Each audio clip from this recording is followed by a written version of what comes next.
I often see people tying their walking boot laces in the same way that they tie their regular shoelaces, but that's not the right approach.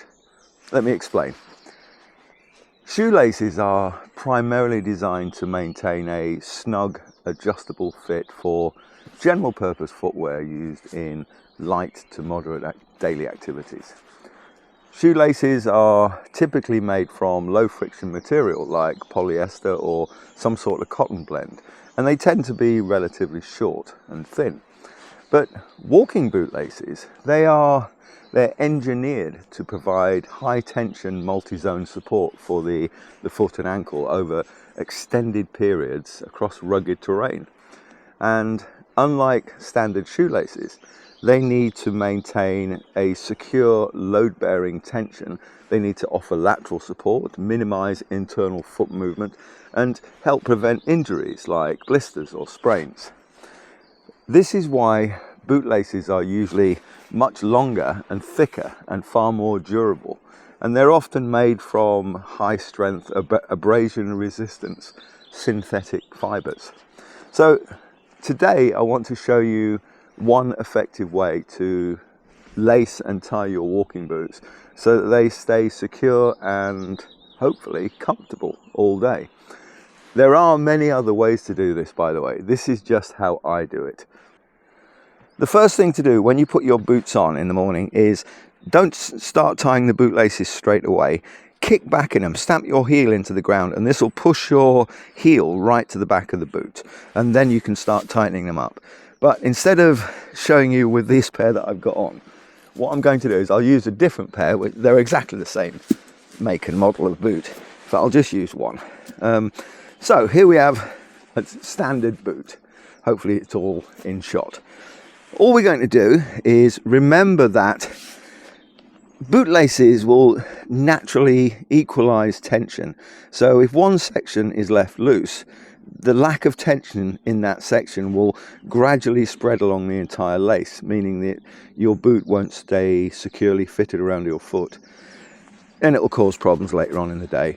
So we'll start from the front of the boot. Imagine my leg is where my arm is, and all we're going to do is tighten the laces until we get to the end of the D-rings.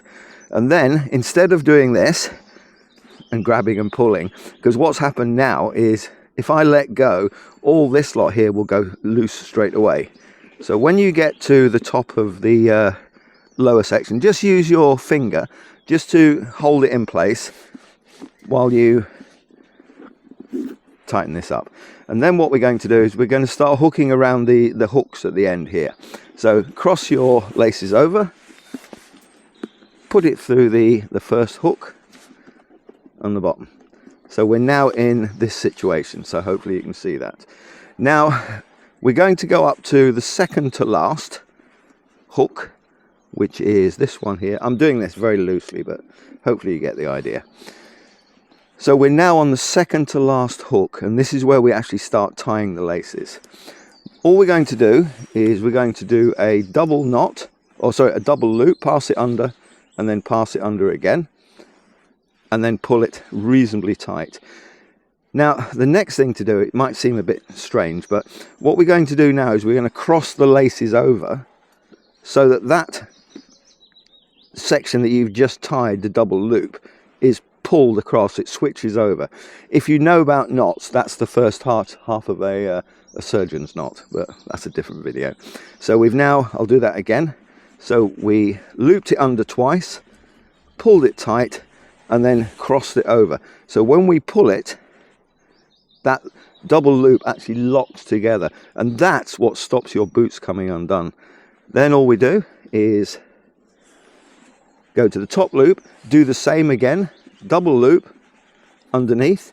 Now you don't need to swap it across, because by tying a standard bow on the top, that will actually lock those two loops together. Pull this tight, put the one loop through the other loop, and pull that tight again, and there you have a pair of boots that are correctly done up. Oh, by the way, these are the ones I've got on, and as you can see, they're always tied like that. And that is how you tie your walking boot laces up so that they'll stay secure all day. As I said, there are lots of other ways to do this. Some people believe in crossing the laces over one on top of each other in certain directions, but this is just how I do it. So have a go and see what you think. Thanks for watching.